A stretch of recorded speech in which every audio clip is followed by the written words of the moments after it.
I dream channel వీక్షిస్తున్నటువంటి ప్రేక్షకులందరికీ నా యొక్క హృదయపూర్వక నమస్సుమాంజలు. నేను మీ డాక్టర్ డి బాలకృష్ణన్, ఆయుర్వేద వైద్యరత్న, శ్రీ కౌశిక్ ఆయుర్వేద మల్టీథెరపీ హాస్పిటల్, దిల్సుఖ్ నగర్, హైదరాబాద్ నుంచి మాట్లాడుతాను. చాలామంది చాలా రకాల ఆరోగ్య సమస్యలతో బాధపడుతున్నారు, రకరకాల సమస్యలతో బాధపడుతున్నారు. ఎందుకు అలా బాధపడుతున్నారు? చాలా వరకు తెలుసుకోవాల్సిన విషయాలు ఎన్నో ఉన్నాయి. మనం జీవిస్తున్నటువంటి జీవనశైలి, ఆహార నియమాలు, ఇవన్నీ కూడా రకరకాల వ్యాధులు రావడానికి ఆలంబనగా ఉంటున్నాయని చెప్పొచ్చు. సో ఈ మధ్య కాలంలో చాలామంది చేస్తున్నటువంటి కంప్లైంట్స్ ఏంటి అంటే gas troubles, gastritis, gas problem ఉంది, కడుపు ఉబ్బరంగా ఉంది, గ్యాస్ ప్రాబ్లం ఉంది అని చెప్పేసి నోటీస్ చేస్తున్నారు. ఎంతమంది చేస్తున్నారు? ఒక 20 మంది చేస్తే 20 మందిలో ఒకరికి కానీ ఇద్దరికి కానీ మాత్రమే గ్యాస్ ట్రబుల్స్ ఉంటున్నాయి. మిగతా వాళ్ళకి ఎవరికి కూడా గ్యాస్ ప్రాబ్లమ్స్ ఉండట్లేదు. చాలామందికి అపోహ మాత్రమే. ఏ పరిస్థితుల్లోనూ వాళ్ళకి గ్యాస్ట్రైటిస్, గ్యాస్ ప్రాబ్లం కానీ ఎసిడిటీ ప్రాబ్లం కానీ ఉండదు. వాళ్ళుగా అనుకోవడం, నాకు గ్యాస్ ప్రాబ్లం ఉంది, ఎసిడిటీ ఉంది అని చెప్పేసి అనుకోవడం మాత్రమే సంభవిస్తుంది. అసలు మరి గ్యాస్ ప్రాబ్లం అంటే ఏంటి, ఎలా ఉంటుంది, దాని యొక్క లక్షణాలు ఏంటి, ఏ విధంగా ఆగిపిస్తుంది, మనం ఎలా గుర్తుపట్టవచ్చు? మరి రాకుండా ఏమైనా జాగ్రత్తలు తీసుకోవచ్చా? అలాగే తినకూడని ఆహార పదార్థాలు ఏంటి, తీసుకోవాల్సినటువంటి ఆహార పదార్థాలు ఏంటి, దానికి గాను ఏమైనా మన ఇంట్లో చిట్కా లాంటి వైద్య పద్ధతులు ఉన్నాయా? అలాగే పూర్తిగా తగ్గించడానికి ఆయుర్వేద వైద్య విధానంలో ఎలాంటి చికిత్సా పద్ధతులు ఉన్నాయి? ఈ విషయాలన్నింటినీ కూలంకుషంగా ఈ కార్యక్రమం ద్వారా తెలుసుకుందాం. గ్యాస్ ట్రబుల్స్, గ్యాస్ ప్రాబ్లం అంటే ఏంటి అంటే కడుపు ఉబ్బరంగా ఉండి టైట్గా ఉంటుంది కడుపంతాను. ఒక రకమైన త్రెయిన్పులు రావడం, పుల్లని త్రెయిన్పులు వస్తూ ఉంటాయి. కడుపు లోపల కానీ పైన గొంతు వరకు మంటలాగా వస్తూ ఉంటుంది. కడుపు టైట్గా ఉబ్బినట్టుగా ఉంటుంది.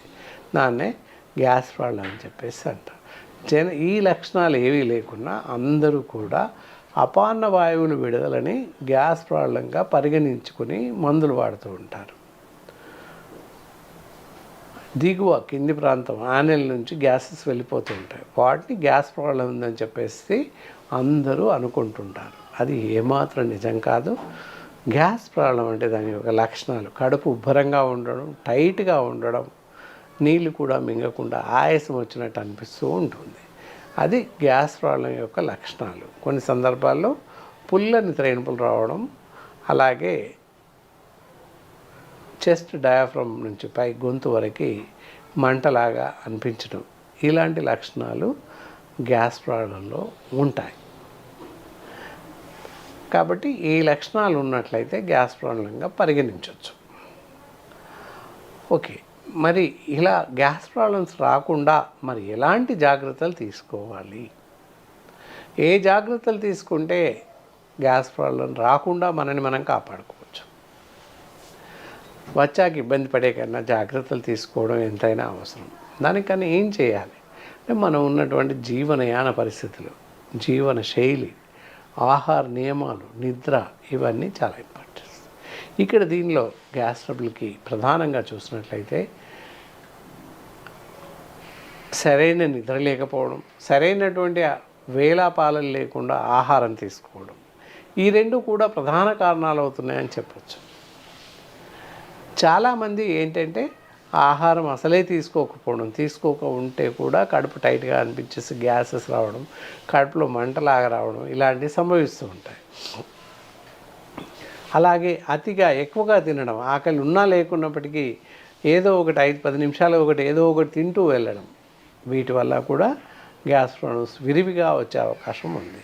అలాగే నిద్రలేమి ఏంటంటే సమయానుకూలంగా సమయాసమాలు పాటించకుండా నిద్రించడం, ఎప్పుడో రాత్రి 12 గంటలకు 1కి పడుకోవడం, ఉదయం 9-10 గంటలకు లేవడం. ప్రతి మనిషికి 8 గంటల నిద్ర అవసరం.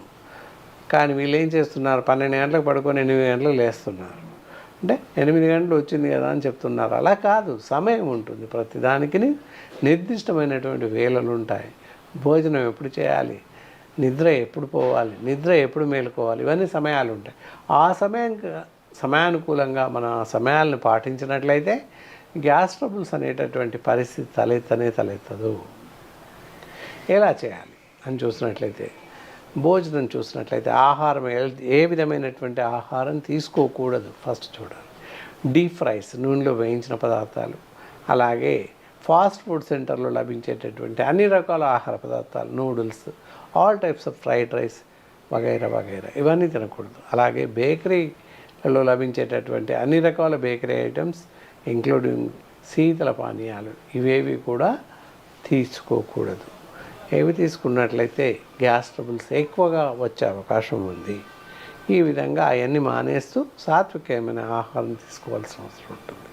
అన్ని రకాల ఆహారం, పళ్ళు, పాలు, అలాగే ఆకుకూరలు, కూరగాయలు ఇవి విరివిగా తీసుకుంటున్నట్లయితే గ్యాస్ ట్రబుల్స్ రాకుండా మనల్ని మనం కాపాడుకోవచ్చు. అలాగే నిద్ర, సాయంత్రం తప్పనిసరిగా 9 గంటలకి 9:30కు నిద్రించాల్సిన అవసరం ఉంటుంది. ఉదయం తప్పకుండా 5-6 గంటల ప్రాంతంలో నిద్ర మేల్కోవాల్సిన అవసరం ఉంటుంది. ఈ విధంగా చేసినట్లయితే గ్యాస్ ట్రబుల్స్ రావు. నిద్రలేమి వల్ల ఇంటెస్టైనల్ పాలిప్స్, అజీర్ణ వ్యాధులు తలెత్తి అల్సర్స్గా పరిగణించి కొన్ని సందర్భాల్లో ఇంటెస్టైనల్ పాలిప్స్ ఏర్పడి జీర్ణాశయ క్యాన్సర్స్ ఏర్పడడానికి ఎక్కువ అవకాశాలు ఉన్నాయి. ఈ మధ్యకాలంలో నివేదికల్లో తేలిన అంశం కూడా అదే. కాబట్టి నిద్రలేమి వల్ల చాలా రకాల జబ్బులు వస్తున్నాయి, అజీర్ణ వ్యాధులు, దాంతోపాటుగా జీర్ణకోశ క్యాన్సర్స్ కూడా వస్తున్నాయని చెప్తున్నారు. సో కాబట్టి సమయం ప్రకారంగా సమయాలను పాటిస్తూ ఆ సమయంలో నిద్రించాల్సిన అవసరం ఉంటుంది. మేలుకోవాల్సిన సమయంలో మేలుకోవాల్సిన అవసరం ఉంటుంది.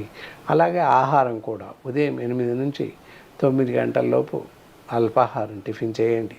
మధ్యాహ్నం 12 గంటల నుంచి 2 గంటల లోపు మధ్యాహ్నం భోజనం ముగించండి. రాత్రి భోజనం 8 గంటల నుంచి 9-9:30 కల్లా ముగించండి. భోజనానంతరం ఒక గ్లాసు నీళ్ళు తాగేసి కాసేపు ఒక 10 నిమిషాలు నడవండి, ఆ తర్వాత పడుకోండి.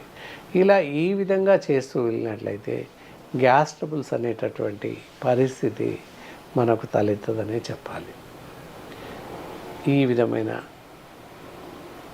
సూచనలు, జాగ్రత్తలు పాటిస్తూ ఉన్నట్లయితే గ్యాస్ ట్రబుల్స్ అసలే మీ దరిదాపుల్లోకి రావనే చెప్పాలి. సో మరి గ్యాస్ ట్రబుల్స్ వచ్చాయి, పైన చెప్పినటువంటి లక్షణాలు అలాగే ఉన్నాయి అని చెప్పినప్పుడు తప్పకుండా గ్యాస్ ట్రబుల్స్ కోసం అద్భుతమైనటువంటి మందులు ఉన్నాయి. అలాగే ఫస్ట్ చిట్కాల వైపు చూసినట్లయితే ఎప్పుడైతే కడుపు ఉబ్బరం టైట్గా ఉంటుందో అలాంటి పరిస్థితుల్లో మీ ఇంట్లోనే చిన్న చిట్కా, పెసరపప్పు, మూంగ్ దాల్ అందరికీ తెలుసు. ఇంత కాస్త ఒక అరకప్పు పప్పు వేసేసి ఒక 4 కప్పుల నీళ్ళు వేసి బాగా ఉడికించండి. మెత్తగా ఉడికించి దాన్ని స్మాష్ చేస్తే పెసర పానీయం పల్సని పెసరపప్పులాగా తయారవుతుంది, పల్సగా ఉంటుంది. అలా ఒక గ్లాస్ పెసర పానీయం తీసుకుని అందులో చిటికెడు ఉప్పు వేసేసుకుని కలుపుకొని తాగేసేయండి. సో అలా చేస్తే ఒక పూట 2 పూటలు తాగగానే గ్యాస్ ట్రబుల్స్, కడుపు ఉబ్బరం అనేటటువంటి వ్యాధి తగ్గిపోతుంది. అలా తగ్గలేదు అంటే డిఫాల్ట్ మీకు కడుపు ఉబ్బరం సమస్య గ్యాస్ ప్రాబ్లం కాదని చెప్పవచ్చు. సింపుల్. కాబట్టి జాగ్రత్తగా పాటించండి. అప్పటికి ఒకవేళ తగ్గనట్లయితే, నిజంగానే గ్యాస్ ట్రబుల్ ఉన్నట్లయితే మా లాంటి ఆయుర్వేద వైద్యులను సంప్రదించినట్లయితే మీ శరీరానికి సరిపడేటటువంటి ఔషధాలని సూచించడం జరుగుతుంది. దానికి కానీ ఇక్కడ చూపిస్తున్న గ్యాసాన్ ట్యాబ్లెట్స్, ఇవి ఉదయం 1 సాయంత్రం 1 భోజనానంతరం వేస్తూ ఉన్నట్లయితే తప్పకుండా మంచి ఫలితాలు ఉంటాయి. త్రేణుపులు రావడం, అజీర్ణం రావడం, కడుపు ఉబ్బరంగా ఉండడం, కడుపులో మంట ఉండడం, ఇలాంటి లక్షణాలన్నింటినీ కూడా ఈ మాత్రలు తగ్గిస్తాయని చెప్పచ్చు. కాబట్టి ఎవరైనా గ్యాస్ ట్రబుల్తో బాధపడుతూ ఉన్నట్లయితే మా స్క్రీన్ పైన మా నంబర్ స్క్రోల్ అవుతూనే ఉంటుంది. ఇక్కడ వచ్చి తీసుకుని వాడే అవకాశం ఉంటుంది. ఈ కార్యక్రమం పూర్తిగా మీకు నచ్చిందని అనుకుంటున్నాను. మళ్ళీ మరో మంచి కార్యక్రమం ద్వారా మీ ముందుంటాను. సెలవు. Sir, one life lesson what medicine has taught you. Whatever you can do without expecting. But I really believe మన పాజిటివ్ యాటిట్యూడ్ ఉంటేనే మనం ఏదైనా సాధించగలం. గట్ని మనం కరెక్ట్ గా డీల్ చేసినట్లయితే అది మనకి పాజిటివ్ హార్మోన్స్ ని రిలీజ్ చేస్తుంది. షుగర్ వచ్చిన వాళ్ళ పరిస్థితి ఏంటి? పొట్ట దగ్గర పెరిగితే దాన్ని ఆండ్రాయిడ్ అంటారు, ఆండ్రాయిడ్ ఫోన్ కదా. అసలు థాట్స్ ఎందుకు వస్తాయి? బ్రెయిన్ డెడ్ అంటే దానికి ప్రపంచం అంతా కూడా కొన్ని నిర్దిష్టమైనటువంటి లక్షణాలు. మానసికంగా ధైర్యంగా ఉంటే క్యాన్సర్ జయించవచ్చు. You are a doctor for a cause sir, అంతే. వాళ్ళకి వచ్చిన ఆదాయం కాకుండా ఫ్రీ సర్వీస్ ఎంతమందికో చేస్తుంది.